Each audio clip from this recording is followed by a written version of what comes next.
The much-anticipated revision of the classic OSR fantasy RPG Swords and Wizardry has been released, and Kickstarter backers are receiving their orders. Swords and Wizardry is, at its core, a clone of the original white box set of Dungeons & Dragons, but it's so much more. And this latest revision from Matt Finch and Mythmere Games makes old-school gaming accessible like never before. In this video, I'm going to break down why you'll want this game on your shelf. Coming up right here on RPG Retro Reviews.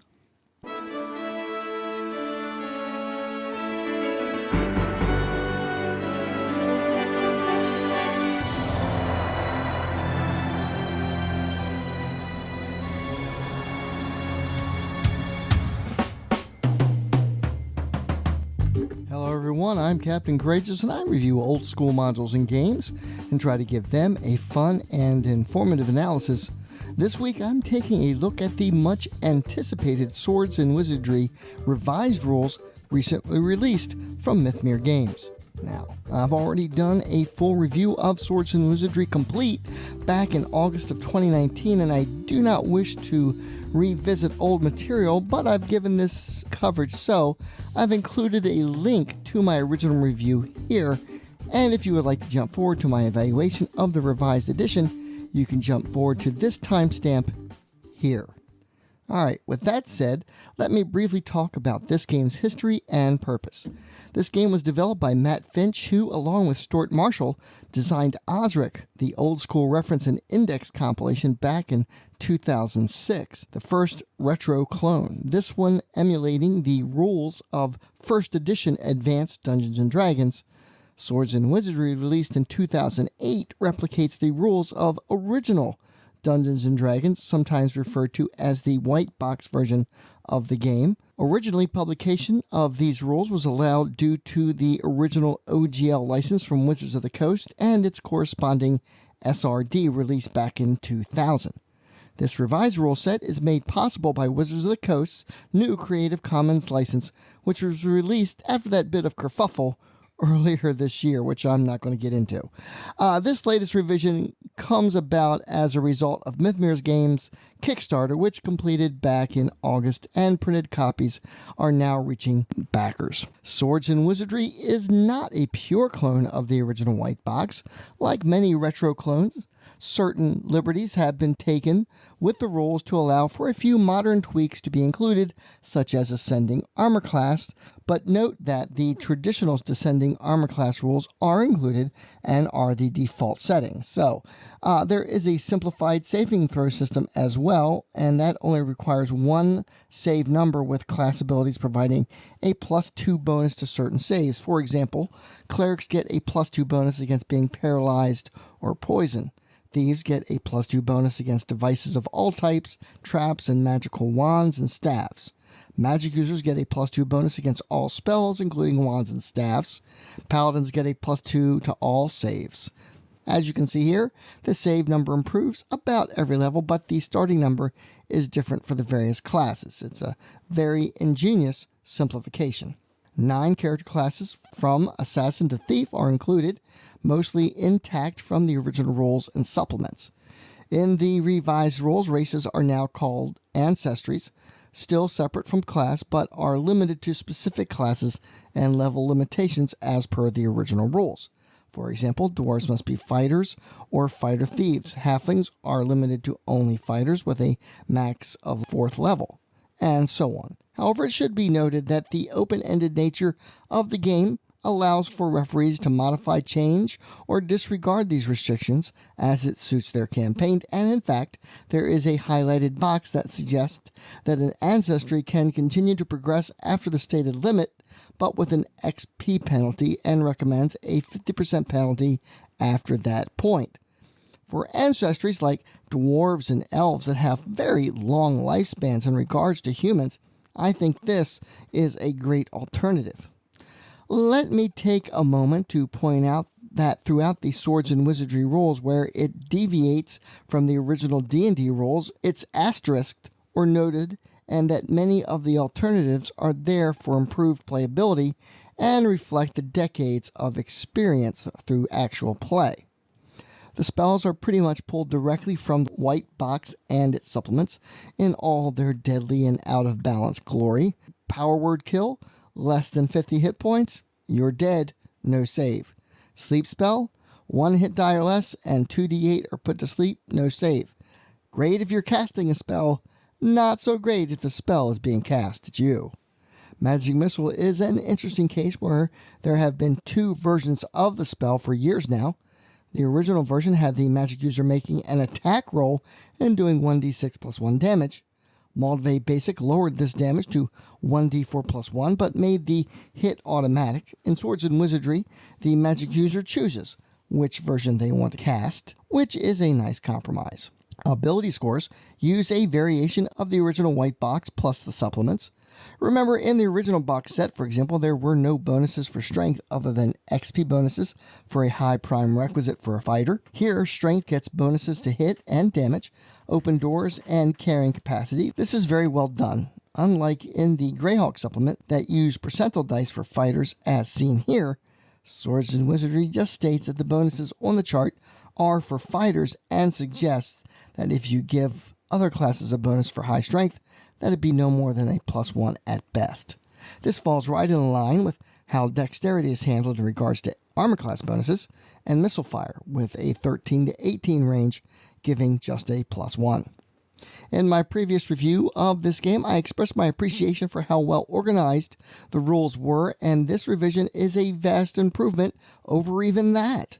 This revision ups the notch even further with column line separators between section and chapter side headings, and sometimes, I've never seen before, a spell index. Finding a particular spell has never been this easy. The section markers break the rules up between the player, referee, and the monsters. Stunningly, however, it does fail in one key measure, and longtime viewers of the channel know what a stickler I am about this, and it breaks my heart to say it, but there's no full index. I'm going to keep harping on this. RPG rules, and even the most simple ones, sometimes need to be referenced in the middle of play. I understand that this is apparently expensive to have done, but if your Kickstarter does extremely well, maybe you could go ahead and account for an index in your expenses when you're running that. RPG rules need indexes. My only other nit here is that I would have liked to have seen a bit more original old school artwork in the monster section. I know many of these monsters have been illustrated to death over the decades, and a simple Google check these days will definitely turn up something appropriate. And the GM is going to describe the monster to the players anyway, perhaps even have a miniature to represent them. But I guess I'm old school, and I'd like to have seen a few more monster illustrations. With all that said, Swords and Wizardry cleverly takes the best aspects of old school rules from decades of play and seamlessly integrates them with top-tier innovations that add additional nuance to the rules, but also keep the gameplay fast and easy, which is one of the main reasons to play an old school game to begin with. This revised rule set is simple, elegant, functional, and practical. Let's also talk about how the rules from Swords and Wizardry differs from other sets such as Old School Essentials, for example. In my opinion, there are several distinct advantages to this kind of rule set. First, if you have players coming from a more modern rule set, dipping their toes into the OSR for the first time, this is without a doubt a more user-friendly version of the rules. As much as I'd like the fast and easy bullet point presentation of Old School Essentials, which also has Ascending Armor Class as an option, this revised presentation is still simple to reference, written clearly and easily understandable. This is also a great rule set for first-time role players. Though certainly having an experienced player to guide a new player is helpful, this rule set is written with new players in mind. There is a great getting started section, an explanation of dice and their abbreviation, and common terms are explained. The character class sections have box text that bullet point the class abilities, prime attributes, hit dice, armor permitted, weapons allowed, and what ancestries can be played with the classes. These hand-holding sections help get new players started easily, and that makes this game especially attractive as an introduction to old-school fantasy role-playing. I would also submit that Swords and Wizardry is a bit more complete. no pun intended, in that Old School Essentials classes only go up to level 14, whereas Swords and Wizardry levels go up to level 20 and beyond. Magic user spells go up to 9th level, and clerical spells go to 7th level, and gosh darn, look at this massive spell list. This revision features all new artwork from popular old school artists Del Tigler, J.E. Shields, Brett Barkley, Chris Arneson, Ed Beckford, Alla Fedorova, Mike Hunter, Matt Finch, Jay Preston, and Adrian Laderos. The illustrated cover is by TSR luminary Earl Otis. The cover sigil on the alternate cover is by Del Tigler. I especially appreciate the class artwork from Del Tigler, but everything in here is appealing to me, with some great action scenes like this one with the fighter engaging a dragon. This rule set is currently available at DriveThruRPG. The PDF alone is on sale for $4.99, but the combined hardcover and PDF is on sale now for just $35.85. That said, I am a Kickstarter backer, so I did get the entire package, which has the premium binding book and a coupon to get the Earl Otis cover print on demand as well. You can really see the difference between the two here in regards to staying open on the table. Obviously, the premium version opens wider and is a bit more flexible. This Kickstarter also came with 2 modules, Black Scale Lagoon by James Spann, and a solo adventure, The Doom of Malachar by Ben Barsh. Please look forward to reviews of both of these as soon as I play through them with my players. I really love the premium cover and binding, and it might be worthwhile to wait until Kickstarter fulfillment is complete and pay a few dollars more to get that. The pages are thick and have a nice semi-gloss to them, but not overly so, and as I mentioned, this is the kind of book that easily lays flat and open on the table. I am very pleased with my copy, so if you would like to pick this up, you have several great options. So let's go ahead and jump to my review of the Swords and Wizardry revised rules with premium binding using my D20 scale of style, presentation, and value. Style-wise, this latest revision really shows just how modern old-school fantasy gaming has become, and that's a good thing. One of the core reasons to play an OSR clone over the original rules is better organization, better rules clarity, and let's be honest, great rule alternatives and options that allow players and DM to customize the rules to match their playstyle. This evaluation is for the premium book with the sewn binding and thick pages. It feels great, it looks great, it reads easy, and this is without a doubt the top tier in old school gaming. I'm going to rate this a natural 20. So let's talk presentation. I've already gushed over how good the organization here is, but let's also talk about how well written the language is. Little room is left for ambiguity, but plenty of room is left for homebrewing and customization. Fun rule alternatives, clarifications as to what was in the original rules versus some modern and alternative ways to play make this a winner. I especially love the spell index, and given that during actual play, the spell section of the rules for both the DM and the player are probably what's referenced most, everything here is geared towards the most fun. And I want to give this another natural 20, but I can't. And you might guess why. There's no index. This is a bit frustrating for me in that in the previous rules, there was an index, so I'm going to have to deduct 2 points off for no index, and then I'm going to give off an additional penalty because the previous edition had one. So that brings this down to a 17. Finally, let's talk value. This could go several ways depending on what version of the rule set you want.